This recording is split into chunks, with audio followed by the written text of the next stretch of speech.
Hello, it's Grandma's.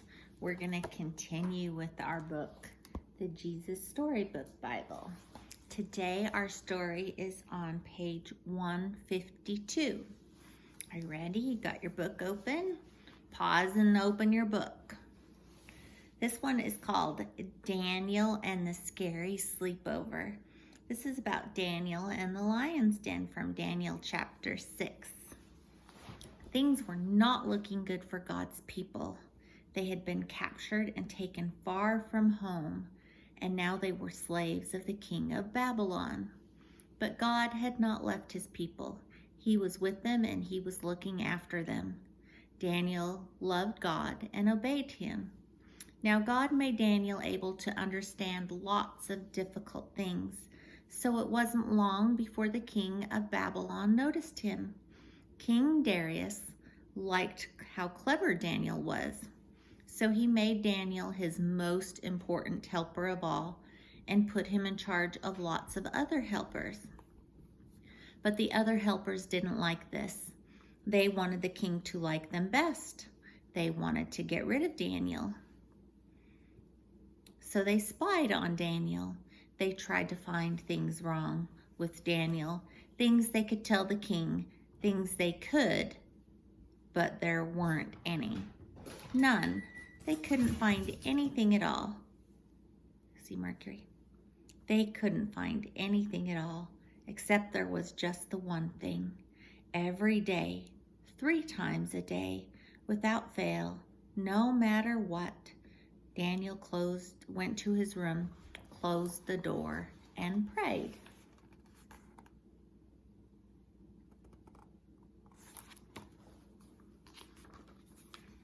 They smiled to themselves. Let's get the king to make a law. No one is allowed to pray to anyone except to the king.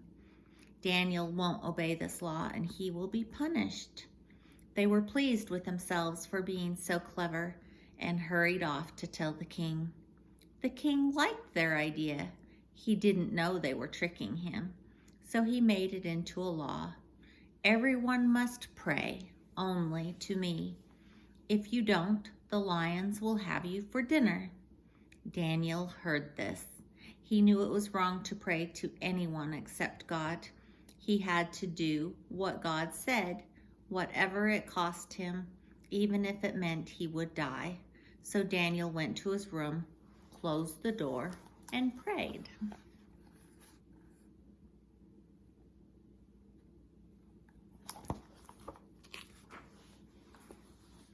This is just what the bad men knew Daniel would do. They skipped straight off to tell the king, "Oh, your most glittering highness, your law says, does it not, that everyone must pray to you alone, sire?"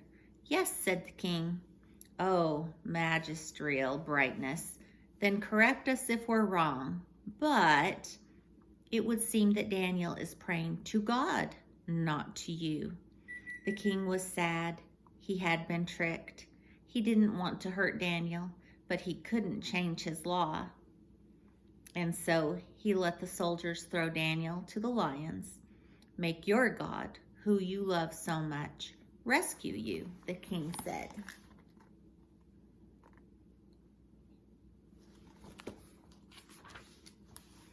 The king went back to his palace, but he didn't sleep that night. Not a wink. He tossed and turned until finally, at the first glimmer of dawn, he leaped out of bed, ran straight to the den. "Daniel," he cried, "has your God rescued you?" "Yes," shouted Daniel. God sent an angel to close the lions' mouths, and there, resting his head on Daniel's lap, was the biggest lion, purring like a little kitten. The king brought Daniel out of the den. "Look," he said, "Daniel doesn't even have a scratch." The king made a new law. Daniel's God is the true God, the God who rescues. Pray to him instead. God would keep on rescuing his people, and the time was coming when God would send another brave hero, like Daniel, who would love God and do what God said, whatever it cost him, even if it meant he would die. And together they would pull off the greatest rescue the world has ever known.